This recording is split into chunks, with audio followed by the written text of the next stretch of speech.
법원이 12.12 군사반란 당시 신군부 총탄에 맞아 전사한 고 김오랑 중령 유족에게 국가가 손해를 배상하라고 판결했습니다. 서울중앙지법 민사 911단독 유창훈 부장판사는 오늘 김중령의 누나인 김쾌평 씨 등 유족 10명이 국가를 상대로 제기한 5억 원 상당의 손해배상 청구 소송에서 원고 승소 판결했습니다. 지난 1979년 12.12 쿠데타 당시 육군 특수전 사령관 비서실장이었던 김중령은 정병주 특전사령관을 보호하려고 총격전을 벌이다 숨졌습니다. 김중령은 2023년 11월 개봉한 영화 서울의 봄에서 배우 정혜인 씨가 연기한 오진호 소령의 실제 모델이기도 합니다.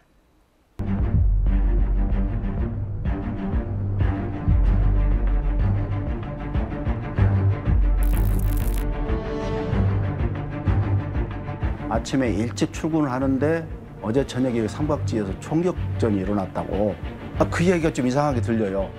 그래서 다시 국방부로 갔죠. 면회 신청을 했죠. 그랬더니 면회 안 된다고 그러더라고요.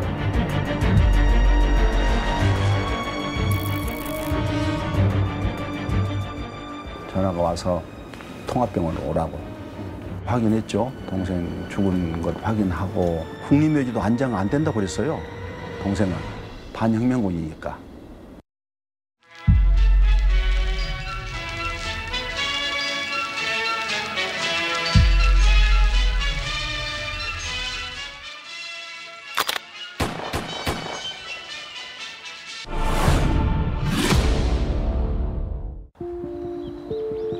팔순을 목전에 둔 노병이 홀로 국립묘지를 찾았습니다. 영원히 작별한 전우 앞에 무릎을 꿇습니다. 대한민국 군인들에게 귀감이 되셨으니 그 뜻을 길이 받드는 12.12가 되도록 부디 영면하시고. 계엄사령관이던 정승화 육군 참모총장을 체포한 신군부는 여세를 몰아 정병주 특전사령관 연행에 나섰고 김오랑 소령 보고 그래 실탄 그러지 마. 그러니까 지금 뭡니다. 이러더니 실탄을 딱 장전하더니 일어서가지고 사령관 집무실로 딱 들어가면서 안에서 딱 장군이 따닥 소리가 나잖아요. 이거 뭐. 사령관을 지키려던 김오랑 소령은 반란군의 총탄에 맞아 절명했습니다. 문을 뚫고 안 여니까 열 때 그때부터 이쪽에서 M16로 들이 쏴대니까 보안사에서 미리 쏴서 쐈다고 그러잖아요. 천만에. 정당 방위가 아니고. 제대를 석 달 앞두고 국방부 초소를 지키던 정선엽 병장도 영문도 모른 채 계엄사령관 연행에 동원됐던 박윤관 상병도 허망하게 목숨을 잃었습니다. 여기가 정선엽 병장 묘지에 그다음에 여기 계시고요. 박윤관은 여기입니다. 그래서 이렇게 하면 이제 사선으로 한 5m, 6m 정도에 위치하고 있죠.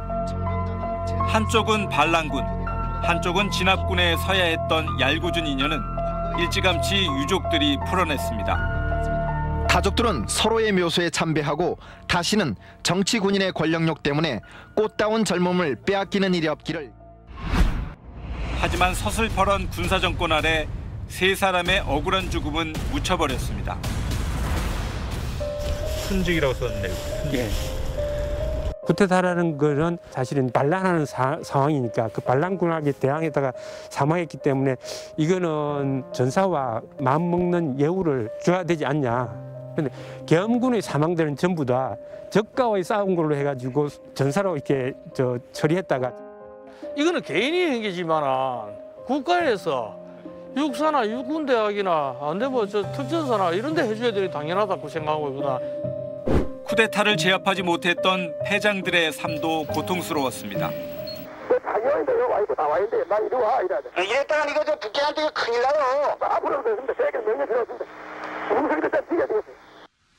대쪽 갔던 장태환 장군은 강제 여편 뒤 12.12의 부당함을 알리려 애썼지만 아들과 아내가 스스로 생을 마감하는 비극을 겪었습니다. 이거 뭐 어디 개종원밖에 더 되겠습니까? 지금 어디 누가 뭐 그걸로 신문에 쪽지 하나 냅니까? 나라를 위해서 헌신했노라 하는 그런 숭고했노라 하는 그런 어떤 그 위안의 조치가 좀 깨졌습니다.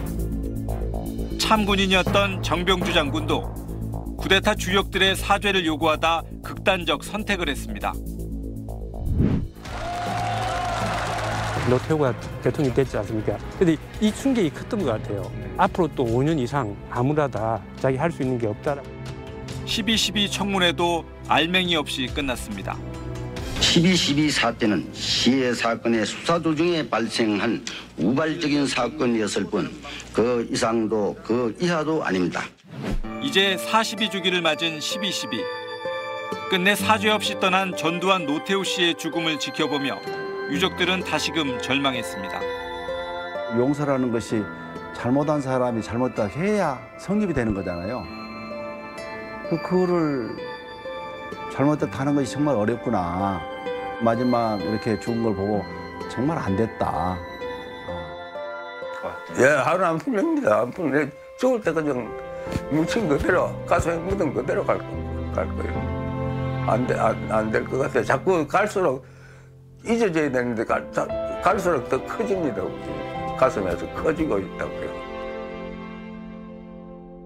한이 서린 정병주 장군의 묘비는 30년 넘도록 텅 비어 있습니다. 전, 노 두 사람 없이 맞는 첫 12.12. 정 장군의 유족은 그저 조용히 기억하겠다는 뜻을 전해왔습니다. SBS 임상범입니다. 매년 12월 12일이면 고 정선엽 병장의 가족과 친구들은 한자리에 모입니다. 그가 다녔던 고등학교에 있는 정선엽 소나무 앞입니다. 좀 힘들다. 너는 어떻게 생각하냐? 그렇게 하면은 살아있는 느낌처럼 어떤 그 기운을 얻을 수가 있어요.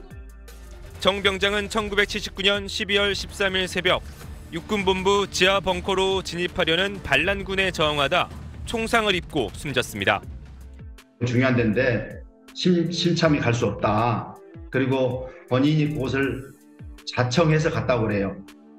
제대를 3개월 앞둔 23살 동생의 황망한 죽음은 가족들에겐 평생의 한으로 남았습니다.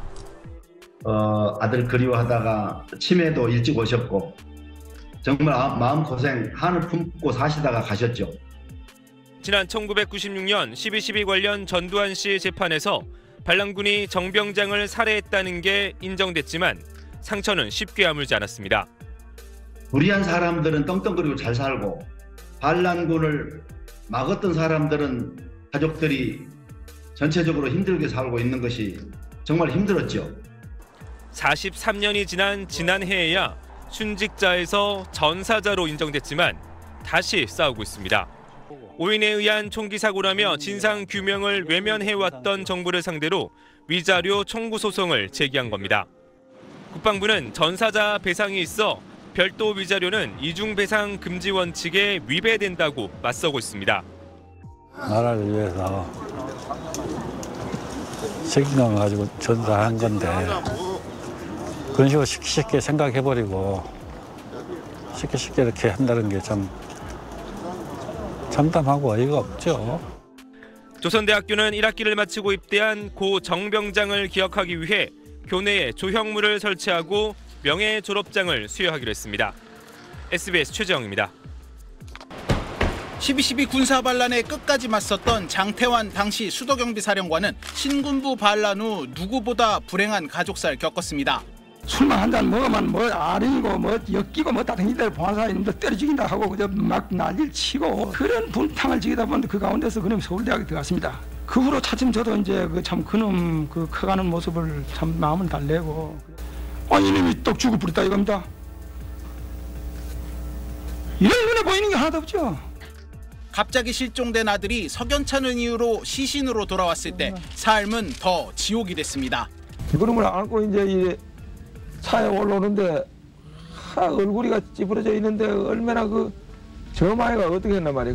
내 혀로 그 내 침으로 내가 그 참 입 공기로서 그놈 눈을 녹이고 이렇게 해서 막 이렇게 하다 보니까 그놈 눈 안에서 이만한 얼음덩어리가 튀어나오더라고. 이놈이 세상을 마지막 하직하면서 예배를 원망하면서 흘린 마지막 예배 가슴 아픈 눈물인가. 반란 당시 전두환 체포를 시도했지만 실패한 김진기 당시 육군본부 헌병감.